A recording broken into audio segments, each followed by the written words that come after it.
పొలముల చేతి గంటమున వాపునెప్పుడు నెడవాయకుమా తలపలలా నిన్నేడిదా దైవ వినాయక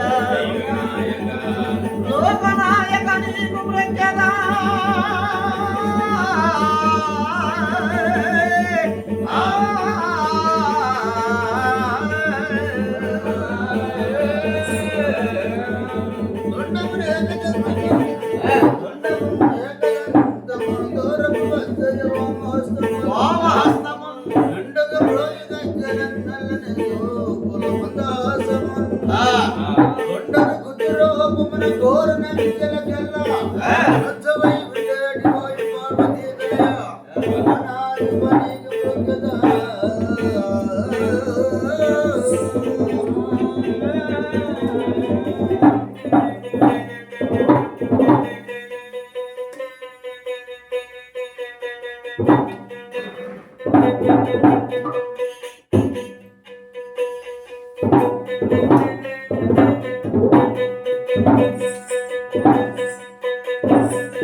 ఏమైనట్టి కలుగోన చెప్పవే మా కథ ఎందురావు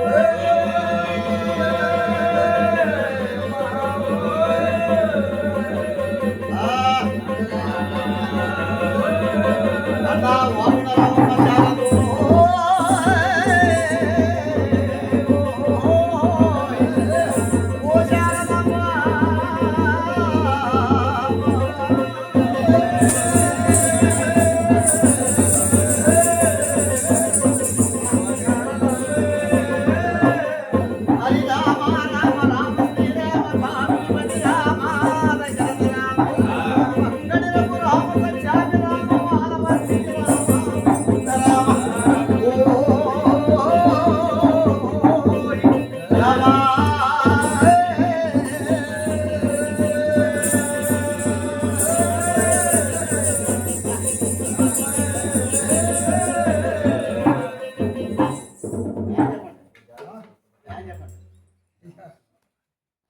ఏం చెప్పుకుంటారు వాళ్ళందరూ ఏం చెప్పుకుంటారు మరి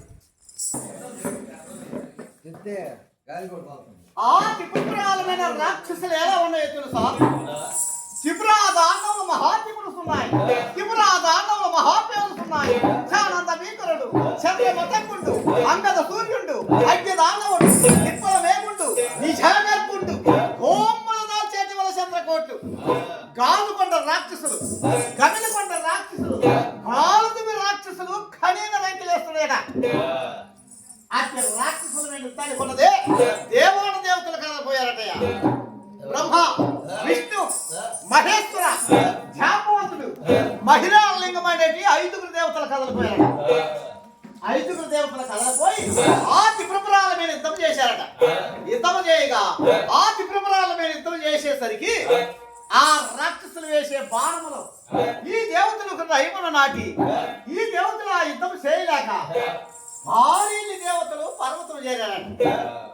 ఆ రాక్షసులు వేసిన అగ్ని బాణములు రైములు నాటి 36 బాణాలు ఉప్పిలు నాటి 86 బాణాలు వారికి ఎత్తిపారమై భారీ గిరిరాజు ఆ భారీ దేవతలు పర్వతం చేరారు. ఆ పర్వతం చేరి పర్వతం దగ్గర ఒక పానాపరాయి దగ్గర నీలాపకోలం దగ్గర దేవతలంతా నివసించి అప్పుడు వారు ఉన్నదే ఈ 4 దేవతలు కలిసి బ్రహ్మ దగ్గరికి పోయారట. బ్రహ్మదేవుడి దగ్గరికి కదిలిపోయి, ఓ అన్నయ్య బ్రహ్మదేవ, ఇది రాక్షసుల మీద యుద్ధం. ఈ రాక్షసుల మీద యుద్ధం మనం చేయలేకుండామే.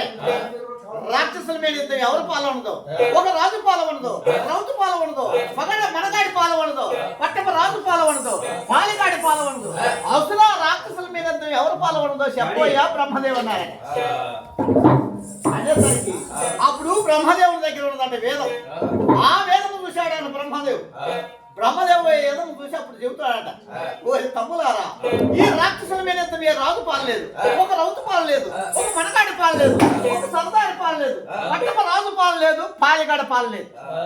అసుర రాక్షసుల మీద యుద్ధం అన్నది అట్టగుండ కట్టిన ఆడకూతురు పాలవన్నది అసుర యుద్ధం అని చెప్పారు.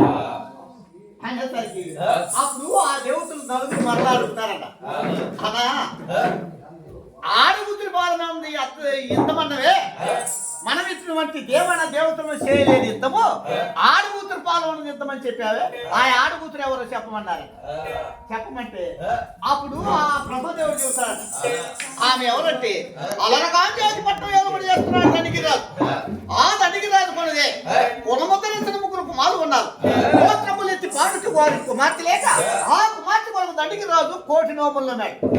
ఎన్నో నోములున్నాయిగా, ఎన్నో వ్రతులు పట్టగా ఆ పార్వతే పడిమారి వారి పట్టణానికి ఈశాన్య మూల గంజి వారి వీరబైల పసినాగల పుట్ట. ఆ పసినాగల పుట్టలో జన్మించి ఉన్నది బాల రేణుకా మావురమ్మ. ఆ రేణుకా మావురమ్మ పాలవన్నది అసురయుద్ధం అని చెప్పాడు. అప్పుడు అన్నదే సరే అట్లయితే అన్నయ్య, ఆ రేణుకు మహాశక్తి పాల యుద్ధమే కానీ ఉన్నట్లయితే మనం ఎంతమంది దేవతలను కదలిపోయి అదిగాక మగవాళ్ళు ఒక ఆడిపుత్రుల దగ్గరికి పోయి, అమ్మా ఆ అసుర రాక్షసుల మీద యుద్ధం నీ పాలవన్నదని మనం ఎలా అడగదామన్నారు.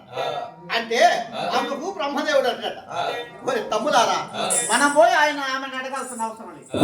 వారి తండ్రి గారైనా దండిగిరి రాజుకు ఒక జవిరేక రాద్దాం ఆయన కానీ రాసినట్టయితే ఆ రణాయుధములకు ఆ రాజు పోతుడు లేక వారి కుమార్తెని పంపుతుడు అది రాజు ఇష్టమేనని ఆ దేవతలు ఒక జవిరేఖ రాస్తారట. అమరగాంజాది పట్టణం ఏదో ఒకటి చేస్తున్నాడు దానికి రాజుకి మేము రాయితేమనగా ఆ త్రిపురాలమైన రాక్షసులమైన ఇద్దమన్నది నీ కూతురు నీ కుమార్తె రేణుకు పాలమన్నది అసుర రాక్షసులమైన ఇద్దమని జవిరేఖ రాశారు. జవిరేఖ రాయగా ఆ జవిరేఖ నారద బ్రహ్మను రప్పించి ఆ నారద బ్రహ్మ హస్తానికి అందించాడు. నారద ఈ జవిరేఖ పొద్దున పోయి అమరగాంజాది పట్టణం ఏదో ఒకటి చేస్తున్నా దండికి రాస్తామన్నారు. అనేసరికి ఆ నారద బ్రహ్మ ఆ జవిరేఖ హస్తాన్ని ఉంచుకొని అలరగాంజాతి పట్టణం ప్రయాణమై కదలిపోతున్నాడుగా కొండలుగాను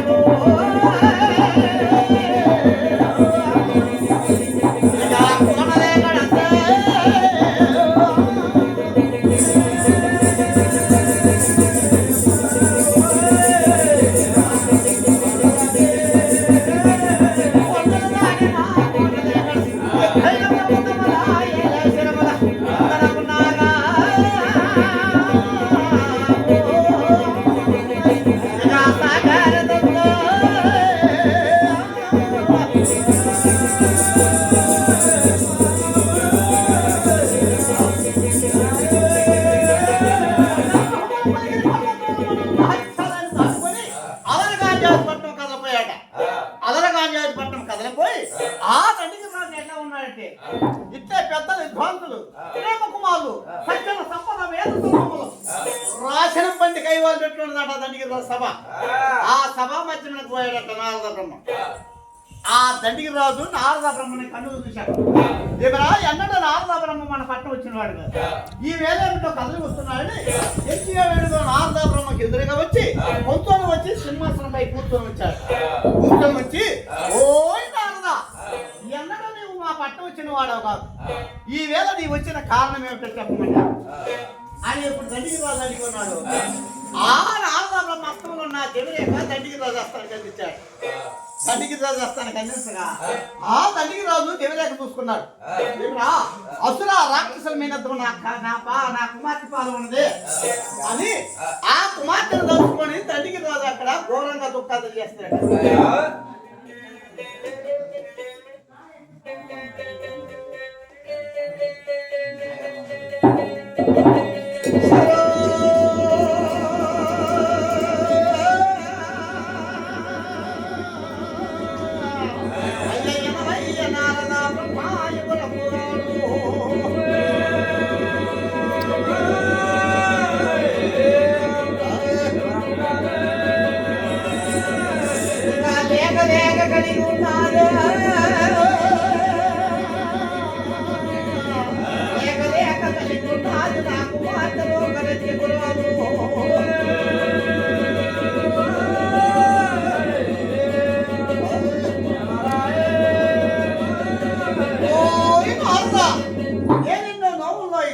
ఎన్నో వ్రతములు పూజలు పురస్కారములు చేయగా లేక కలిగి ఉన్నది ఒక లోకరక్షకుడు.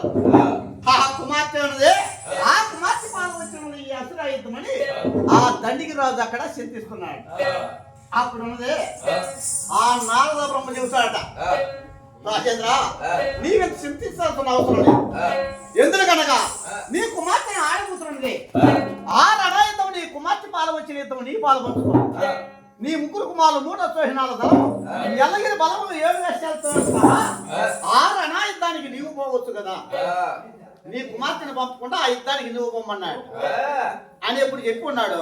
అప్పుడు ఆ దండికి రాజు అనుకున్నాడు, చెప్పరా ఒంటరిగా నా కుమార్తె నా రణాయుద్ధానికి కంపెట్టు కన్నా నా సైన్యాన్ని అంట ఉంచుకొని నేను కదలిపోవటం మంచిదని ఆ దండికి రాజు ఉన్నదే వారు ముగ్గురు కుమారులు 3 అశ్వహినాల దళము ఎల్లగిరి బలములు 7 లక్షలతో సహా ఆ అరణ్య బాటలు బట్టి త్రిపురాలానికి యుద్ధానికి ప్రయాణమై కదలిపోతున్నాడు. నాగార్జున బెలములో కొండ వారు కదలి వస్తున్నారట. నాగార్జున బెలములో కొండ కదలి వస్తుంటే నాగార్జున బెలములో ఉన్నారంటే 99 మంది సిద్ధులు. ఆ 99 మంది సిద్ధులు ఉన్నదే ఆ సిద్ధులు ఉన్నదే దండికి రాజు కదలి వస్తుంటే వచ్చాక ఆ దండికి రాజు బాటి మార్పు అడ్డగించారు. అడ్డగించేసరికి అప్పుడు రాజు చూశాడు. రాజు చూసి ఓ సిద్ధులారా పారేసి రకాలు మళ్ళీ వేస్తాలు ఈ పుల్లకాలు ఏమిటాట జోకులు కుట్లాడుతాం మీరు ఇక్కడ ఉన్నారే ఎవరు మీరు అన్నారట రాజు. అంటే అందులోకు ఆ సిద్ధులు అంటారట, రాజేంద్ర ఈ నాగార్జున బెలవలో ఉండేటి 99 మంది సిద్ధులు మేము. అంటే అయితే మీ పేర్లు ఏమన్నారట? పేర్లు ఏమిటనగా అప్పుడు సిద్ధులు వారికి పేరు చెబుతున్నారు. రాజేంద్ర మా పేరు ఉన్నది చంద్ర కుండకుడు, మహేంద్ర కుండు, నవ మేఘనాథుడు, నాగార్జునుడు, పాలచయోగి, భైరవయోగి, సారంగధరుడు, భూమల ఎరగంగ నా పేరు పూతరాతన్న. ఈ నాగార్జున బెలవలో ఉండేటి 99 మంది సిద్ధులు మేము. అంటే అయితే సిద్ధులారా నేను రణాంతములో కదలిపోతుంటే మీరు మా ఈ మాట అడ్డగించిన కారణం ఏంటన్నారు. అంటే అందులో సిద్ధులు అంటారట, రాజేంద్ర ఈ మాట మార్గం ముందు ఒక రాజు వచ్చిన, రౌతు వచ్చిన, వనగాడు వచ్చిన, సరదారి వచ్చిన, పట్టప రాజు వచ్చిన, పాలగాడు వచ్చిన మా సిద్ధులకు సిద్ధముక్తి, జోగులకు జోగులు పొలారు, అంత సిద్ధియోగం, ఆనంద సిద్ధియోగం గావిస్తారన్నారు. సిద్ధియోగం అనగా ఇష్ట కుటుంబాల మంచి ఇష్ట సోమితాలు, కండెమండెములు, గడియం పట్టట్టు, దుప్పట మడియములు, దుప్ప చక్రములు, మనుగుడి జిల్లాడి చక్రములు. ఈ ఆనంద సిద్ధి, అమృత సిద్ధియోగం. ఆనంద సిద్ధియోగం అనగా కళ్ళు, గాంజాయి, మధము, మాంసము, అర్థము, నల్లమేక మాంసం మాకు ఎందుకు కావాలన్నారు. అంటే అందులో కూత అడిగి రాదు అంటారు. సిద్ధులారా మేము బ్రాహ్మణులు కాబట్టి అమృత సిద్ధియోగం భోజేస్తాం కానీ ఆనంద సిద్ధియోగం మేము భోజేయమంట. మాకు ఆనంద సిద్ధియోగం కావాలంటారట ఆ సిద్ధులు. అట్లయితే సిద్ధులారా ఒకవేళ మీకు నేనేమి గాయించుకుంటా మారు మాటలు బట్టి మరి కదిలిపోయినాయంటే మీరు ఏం చేస్తారన్నాడు. అంటే అందులోకు ఆ సిద్ధులు అంటారట, రాజేంద్ర మా సిద్ధులకు సిద్ధముక్తి, జోగులకు జోగులను గాయించకుండా మారు మాటలు బట్టి మీరు కదిలిపోయినట్లయితే మేము మిమ్మల్ని చేపిస్తామన్నారు. సరే అట్లయితే మీరు చెప్పించుకోండి, మేము మీకేమి గావించమని దండికి రాజు ఉన్నదే సైన్యాన్ని అంట ఉంచుకొని మారు పాటలు బట్టి మరి కదిలిపోయారట. కదిలిపోతుంది పోయేటి ఆ దండికి రాజు సైన్యాన్ని ఉన్నదే ఈ సిద్ధులు అక్కడ చెప్పిస్తున్నారట.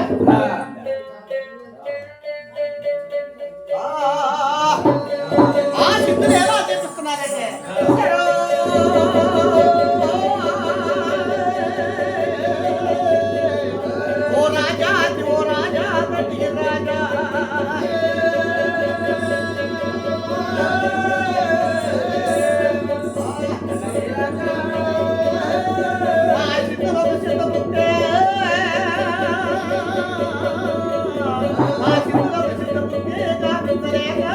మీరు మారు మాటలు బట్టి మరి కదలపోతున్నారు.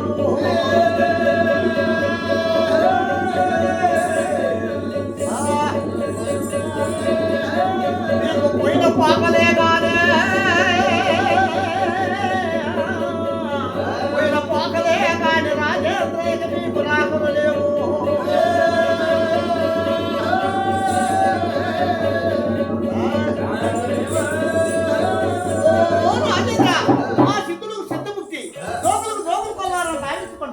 మీరు మారు మాటలు బట్టి మరి కదిలిపోతున్నారు కాబట్టి మీకు పోయిన పోకలే కానీ ఇంకా మీకు రాకలేదు. అది కాక మీకు ముగ్గురు కుమారులు ఉన్నారు. వాళ్ళు ఎవరెవరు అనగా సిద్ధ భూపాలరాజు, అగస్తమా కుంపు చెమ్ముడు, పొలతైన పోతులు రాజు. నీ ముగ్గురు కుమారులు అంటే వారి పొలతైన పోతులు రాజు పట్ట పోటు నాటి భూమికి వరగంగా మేము ఏనాడు సిద్ధ భూపాలరాజుకే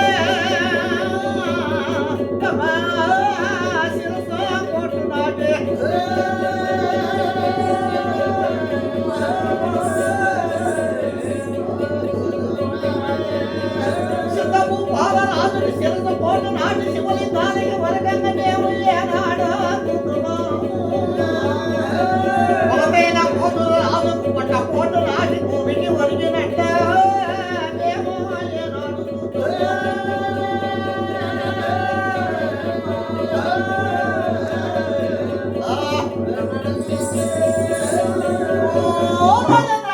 నీ ముగ్గురు కుమారులున్నదే సిద్ధ భూపాల రాజుకి శిరస్సు పోట్ల నాటి శివలింగాలకు ఒరిగినట్టు మేమే నాడు చూద్దాం. అగస్తమా కుంభచముడికి ఆ స్థాన పోటు నాటి ఎవరిపై ఒరిగినట్లే నాడు చూద్దాం. పొలతైన పోటు రాజుకి పొట్ట పోటు నాటి భూమికి ఒరిగినట్టు మేమే నాడు. అదిగాక నీకున్నది 7 మునిమనులు, అనమల్లు, పినమల్లు, అనరాసమల్లు, ముద్దుగా మళ్ళీ చెట్టి మూర్తి మల్లన్న భగవంతుడైనటి బండారు మల్లు ఈ ఏడుగురు ముని మన వల్ల ఉన్నదే కోరి కాలు కాలు పెడుతూ కోరి నడ తల్లికి వరిగినట్లు కేవలి అనాడా ఈ ఏడుగురు ముని మన వల్ల కూడా కాలు కాలు పెడుచుకోండి రణ కల్లికి వరిగినట్టు అంటే అజునుగా రాజేంద్ర నీకున్నదే ఆ రాక్షసులు వేసేటి బాణములు నీకు రైపునా నాటి 36 బాణాలు నీకు ముప్పిళ్ళు నాటి 66 బాణాలు నీకు అధికారం అవ్వదు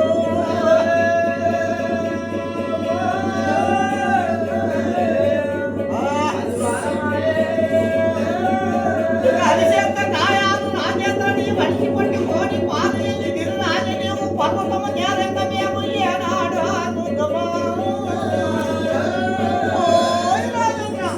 ఆ రాక్షసులు వేసిన అద్దె బాణములు నీకు రైమను నాటి 36 బాణాలు ముప్పిళ్ళు నాటి 66 బాణాలు నీకు అధికారమై అరిచేత్త గాయాలు అణిచిపెట్టుకొని ఆ గాయాల రక్తము కారకుండా అరిచేత్త గాయాలు అణిచిపెట్టుకొని ఆవేలికి రాజు నువ్వు పర్వతం చేరినట్లేనాడు చూద్దు అని ఆ భోగోరంగా ఈ సిద్ధులు శపిస్తుంటే దండికి రాజు అయ్యా లెక్క చేయలేదు ఈ సిద్ధులు శపించినంత మాత్రాన మనకు ఆ శాపం జరుగుతుందా అని లెక్క చేయకుండా ఆ దండికి రాజు కదలిపోయి అక్కడ ఉన్నదే ఆ రణాయుధంలో చూస్తే విప్రపరాల మీద చూస్తే రాక్షసులు ఎక్కడ కనిపించకపోయేసరికి వారు మంత్రి మనం ఇక్కడ రాక్షసులు ఇక్కడ కనిపించాల ఆ రాక్షసులు వచ్చేంత వరకు మనం ఇక్కడ గుడారాలు ఎత్తించుకుంటాం అనుకొని వారు అక్కడ గుడారాలు ఎత్తించుకుంటున్నారట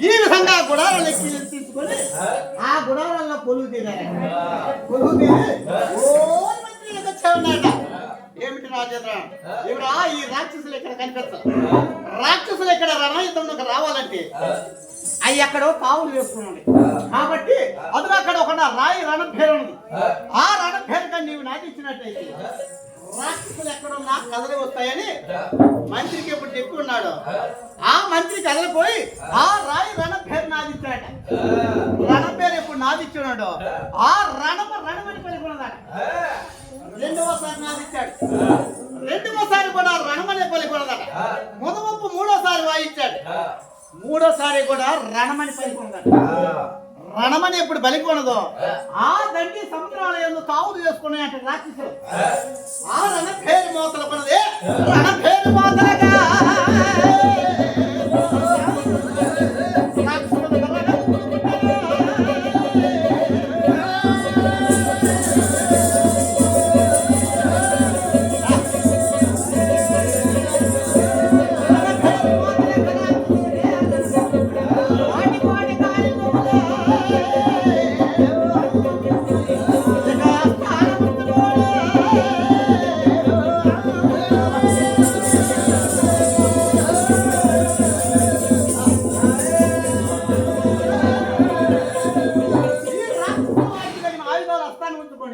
ఆ తండ్రి సముద్రాల నుంచి రణాయుధముల కథలు వస్తున్నాయట ఎట్లనగా ఇనప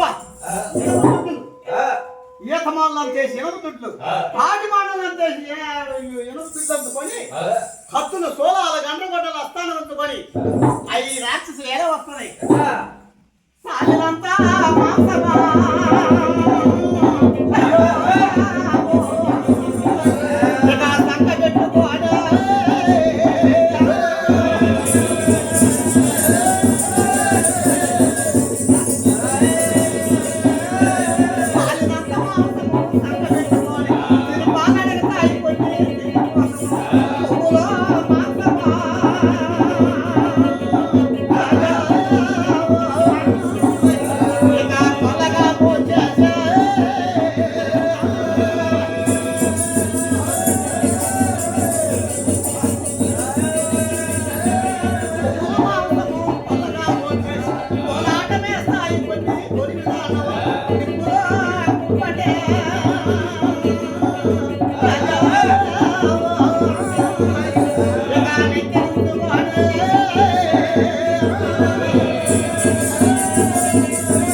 వస్తుంది అన్నవాళ్ళు. ఈ ప్రకారంగా దాంట్లో చదివి వస్తుంటే రాజులు చూశారట.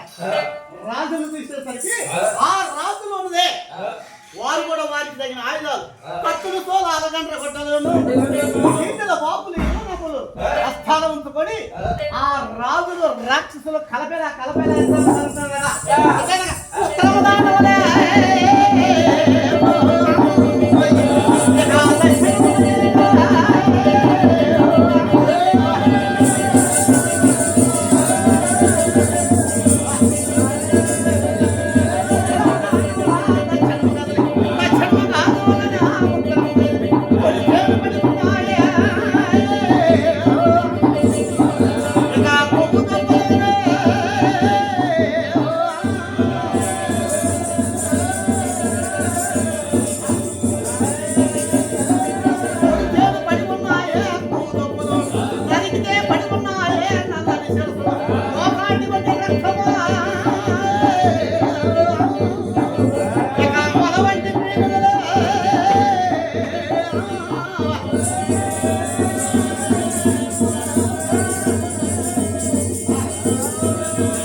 చేస్తుంటే రాజులు రాక్షసులే ఆ రాజు అంతా సైన్యాన్ని ఆ రాక్షసులందరిని అటు ఇటు గదుముతూ కొడితే పడి ఉన్నాయి పువ్వు తప్పులు నరికితే పడి ఉన్నాయి నల్లని శిరస్సులు ఒకటి వచ్చే రక్తము మొలవంటి పీనుగులు నేరని వాడు ఊరి పోసి నేను తమ్మినట్టు జిలుగు సన్నపు నువ్వు సిక్కుపడ్డట్లు ఈ విధంగా ఆ రాక్షసులు ఆదివారం నాడు యుద్ధం మొదలు పెట్టి ఆదివారం నాడే రాజులకే జయం రాక్షసులకి అపజయమంట.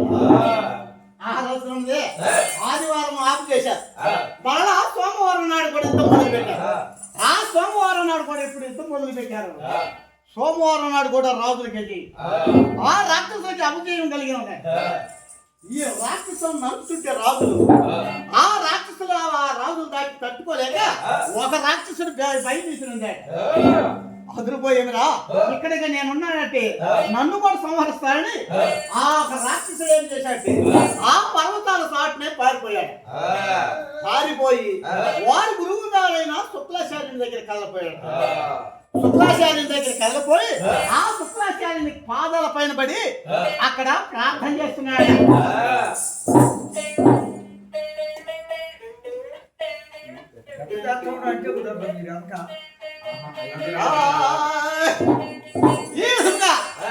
ఆ శుక్లాచార్యుని పాదాల పైన రాక్షసుడు అక్కడ ప్రతిమ ప్రార్థన చేస్తున్నాడు.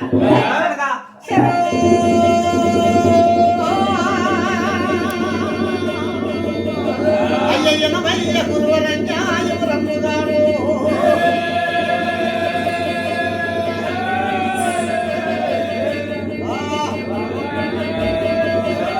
ఎక్కడో ముక్కలాదిగిరులుగా రాజగిరులు గోపురమైన రాజు లక్షణాదిగిరులు కార్మికుల రాజు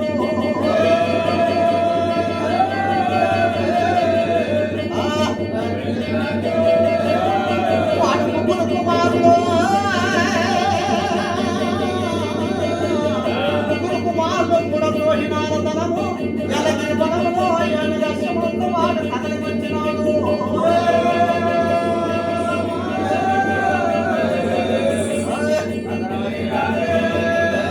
నరికెను ఆరాధే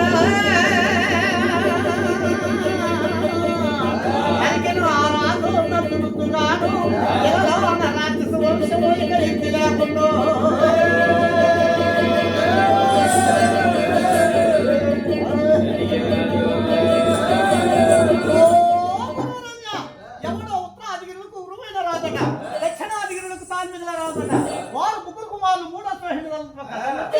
ఎలలోని రాక్షస వంశం ఎత్తి లేకుండా నరికిన రాజున దునుతుగాను ఇక మాకు నువ్వే దిక్కని ఆ శుక్లాచార్యుని పాదాల పైన పడ్డాడు. పడేసరికి అప్పుడు ఆ శుక్లాచార్యుడు ఏం చేశాడు, ఆ రాక్షసుని పైకి లేచి ఓ రాక్షసాదమా ఇదిగో నా దగ్గర ఈ కమండంలో ఉన్న మంత్ర తీర్థం, ఈ మంత్ర తీర్థం కొంచెం పోయి మరణించిన వారి మీద చల్లు, మరణించిన వారి మీద చల్లినట్లయితే మరలా బ్రతికిలేస్తారు. అర్జునుగాక మీ రాక్షసుల రక్తం ఈ భూమి మీద పడ్డంత వరకు ఆవగింజంత రక్తం భూమి మీద బట్టి 60 కోట్ల రాక్షసులు పడుతుంది. కొసగింజంత రక్తమే కానీ భూమి మీద పట్టినట్టయితే 1,000 దాన్నములు పట్టుకొస్తాయి. కానీ మీ రక్తం భూమి మీద పడ్డంత వరకు ఇక మీకు సావే లేదు పొమ్మన్నాడు. సావే లేదని పొమ్మనేసరికి ఆ విధముగా ఆ రక్తసాధముడు ఆ మంత్రతీర్థం అయిపోయి వచ్చి సోమవారం నాడు రాత్రి మరణించిన వారి మీద చల్లాడు. మరణించిన వారి మీద చల్లేసరికి మరణించిన వారంతా మరలా బ్రతికి పైకి లేచారు. బ్రతికి పైకి లేచేసరికి 3వ రోజు మంగళవారం నాడు ప్రొద్దున్నే మరలా యుద్ధం మొదలు పెట్టారు. యుద్ధం మొదలు పెట్టేసరికి మంగళవారం నాడు ఈ రాజులకు అక్కడ మరణం సంభవిస్తున్నదట. అలనాడు ఆ సిద్ధులు చెప్పించాదే ఆ శాపనార్థం ఈ రాజులకు అప్పుడు కలిసి వస్తున్నదట. ఎక్కడగా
భూమి కోరిగాయి.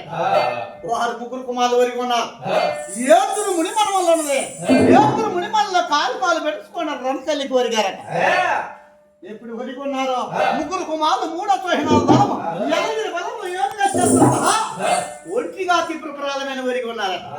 ఈ సైన్యమంతా ఎప్పుడు వరకు ఉన్నారో ఆ దండికి రాజు చూశాడు. చేసేటి యుద్ధం అట్ట సాలించి నిర్వీణుడై రాజు నిలబడిపోయాట.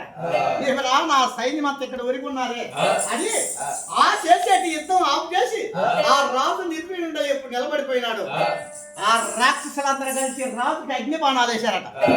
ఎప్పుడు అగ్నిబాణాలు వేశారు రాజుకి వేసిన ఎట్టంది వారి రాక్షసులు వేసిన అగ్నిబాణములు రాజుకి ఎకాలయములు దాటెను.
చోటులే అని కౌతని వారి వంశానికి నువ్వు చోటు వార్తలు తెస్తురా తల్లి.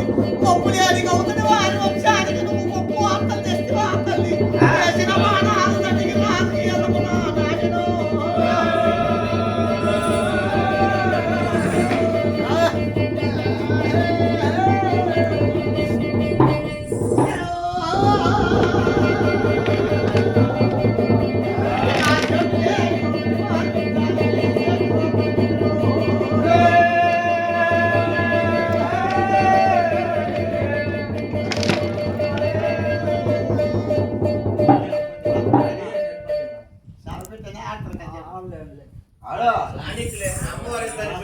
శాంతం పశ్చిమ పట్ల పశ్చిమ పాదమాన శాంతం దండికి రాజు గౌతమ బ్రహ్మ పాదమాన శాంతం